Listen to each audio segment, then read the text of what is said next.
What up? What up? What up? BankRoll Tim bedded up. Part two of this. Earlier I got cut off at like 9 minutes something. You can see how that video ends, but this is part two. So part two, I'm gonna get into what I was talking about. Got the axles and everything out. These bolt-in coilovers, the bolt-in coilover setups. They're horrible. They're horrible. But still gotta end up notching that.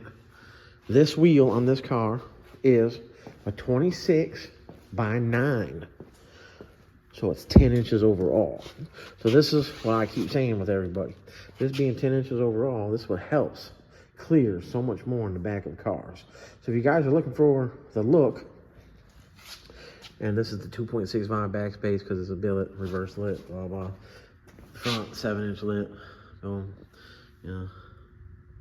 But that's the dimensions of the wheel. Keep the wheel as skinny as you can, and it'll clear more. So with me moving the mirror and forward, I really wouldn't have to notch this, but that's only basing it off of this side. Maybe the wheel is not sitting in the right spot, side to side, but I'm still gonna notch this because that was part of the job. So I'm gonna make my notch through here. There's gonna be no cut to the outside, no step notch. I'm gonna cut through here, roll it in, take the outside piece that comes out, cut it off, and then be able to weld underneath, weld on top, nice and smooth, while the car is on the frame. These other guys are showing you guys, you know, notching frames like that when the body's off. Well, not everybody can take their body off their frame. So, but this is easy to get to. Little air cutoff wheel or, you know, electric cutoff wheel. Take your time, make a slit, you know, roll it in with a hammer, you know, roll it in. Once it's rolled in, then you cut off this access. And then you can, you know, keep a nice gap, because the bigger the gap, the more weld you can get in there, the more you can fill it in, so that way you can clean it up. You can't just put a line and then weld over the line and then grind it. It's gonna crack. All right, these bolt-in setups, okay? I do not like them. Let's go to the side. Here we go. So, you got the two little brackets, one on the outside, one on the inside. Got the little spacers in here. But it was a motherfucker to set all this up. The paperwork wasn't there. You know, I mean, it doesn't take a genius, but paperwork wasn't there. This side is just mocked up.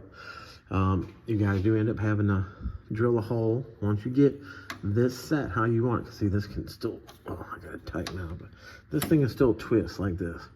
So what I'm gonna do is I'm gonna drill the hole, put the bolt in there, but I'm also gonna run a bead. I'm gonna weld it right here. And wherever else I can get a little bead in there, I'm gonna weld it. But that triangulated piece up top, like I was saying, I hate trying to point in front of there because it's gonna focus on me. But you got the two stock shock hole locations, one right there and one right in the back. So I still gotta tighten those up. This was just for mock-up. The shock didn't want to fit inside here, so I bent these out a little bit with a crescent wrench. Once you tighten it, it'll press it back together. But when I put it back in the second time to set it up, I just took the grinder and I ground the outside of the rubber on both sides, and it actually slid right in. But you got to drill right here, drill a hole so that way you can put the third bolt in. You have to do that. With running all the way to the car, instead of the weight of the car being here and the shock being there, there's way more metal here. But you're going off this corner. That's why they give you this triangle piece thicker. But you have to drill that hole. So in the door, you drill that hole. So I got this mocked up. I'll take this back out, take a step bit, drill through there, or a regular bit, whatever. Drill through there, but this one right here, like I said, you're gonna have to drill. Once you get everything set, you drill that hole. They give you a bolt for it that you can just bolt it in. I'm gonna bolt it in. I'm gonna drill and bolt it in, but I'm also gonna put a weld on it just because I've seen these things bend and break before. 250 spring. Like I said, the shock is like, I think the shock's a 12-inch shock. Being a bolt-in, I think it's longer. You got all these adjustments down here. With this setup, you got all these adjustments. So see, you can take this bracket right here that's angled up taller. You can flip it around if you need more height, stuff like that. But we're looking to squat this. So right now, with the shock travel and everything I got set, there's a little rubber. If you guys didn't know this, that seal, you can actually bring it all the way down. Boom. When you set your car down on the ground, this you can measure. So now when you set your car down, let's say you set your car down and it goes here. Well, that's not enough shock travel. Oops, that's not enough shock travel. So you need more. So you'd want, you know, at least 1.5 inches of shock travel when you set the car down at ride height. So this O-ring, just pull it down, set your car down, this and that, boom. That'll tell you how you want to set your spring, how you want to set this. I basically know the setup of where I want it. I mean, you can see this is stock locations, like right here. So this is already lower. We want the car to be lower. The car's tucked, so that's a plus. But it's a lot of bullshit, a lot of bolts. So one goes on the inside and one goes on the outside.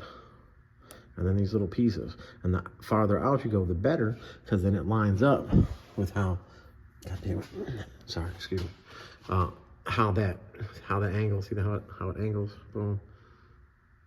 So that way you're not putting, it won't put pressure sideways on that. It's going to keep the pressure straight up and down. Those are left and right. There's a left and there's a right. So when you sit there and you want it to angle, you know, to line up to that. It's a little goofy, a little tight, but that's bolting stuff. I hate bolting stuff.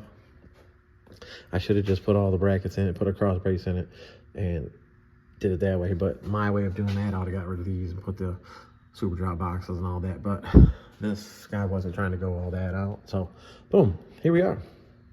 I know there's some other things I wanted to say. So I'm gonna do the frame notch. The uppers are a basic set right now. Oh, I did talk to Chris, his tree car headquarters. We're changing these arms out. So I already ordered the other arms that we're gonna put on it.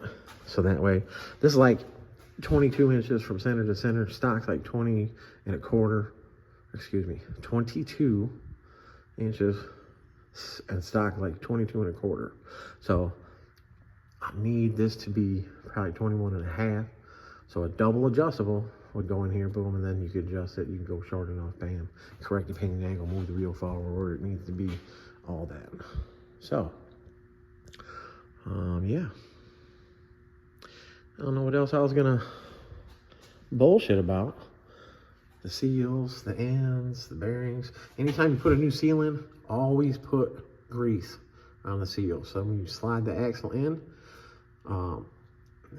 it's not a dry run. So you put the axle in there, if this was dry, the car around the parking lot, you could burn the seal, and then a couple weeks later start leaking oil. So put grease on here when you slide it in so you don't burn the seal. But yeah, so I'm getting this all set up. I have not cut the end off yet. It's still on there.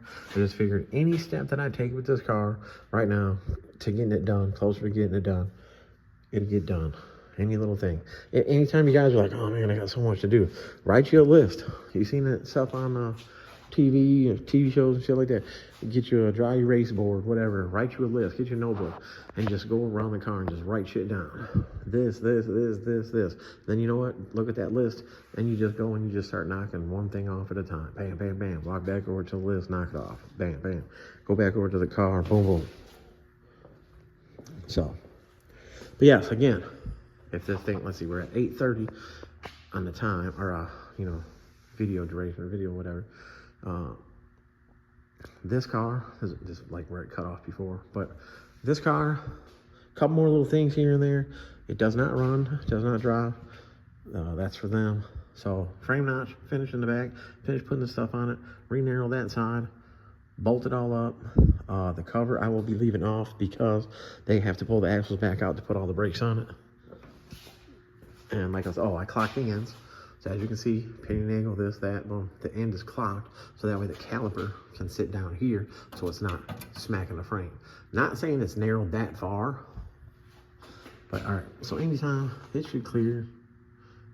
But anyways, clocking the ends is a big thing. Bedded Up Customs was the first one to ever clock the ends. Bedded Up Customs, me, this, that, whatever. It started a lot of things out here, definitely out here in Chicago. With all these cars and setting up this and setting up that. But all right, you guys, I'm gonna go ahead and end it because we're at 9.5 minutes and I'm not sure if this thing's even gonna keep going, but it does tell me when it shuts off because it beeps and shuts off. But you guys would know that. It'd be the end of the video then. My breathing's tight, my asthma, the weather, my allergies. So, and I'm fat, so. But yeah, all right, that's it. That's all I got for you guys right now. Look at all these old ass axles right here. I'm gonna just throw those bitches out. I don't need none of that shit no more. I will never do a reconditioned axle again. It's just not worth it. End up with too many problems. Moser, axles, all day. Moser, brand new, boom.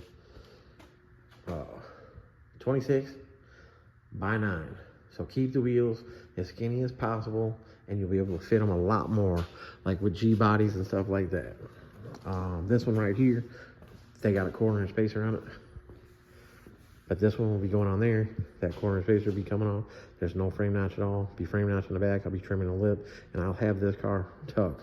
The tires all cut up from them driving it like this. But it's gonna be done here soon. The Bonneville's gonna be done. All right, y'all. BankRoll Tim, bet it up. Video's probably gonna end. Appreciate y'all.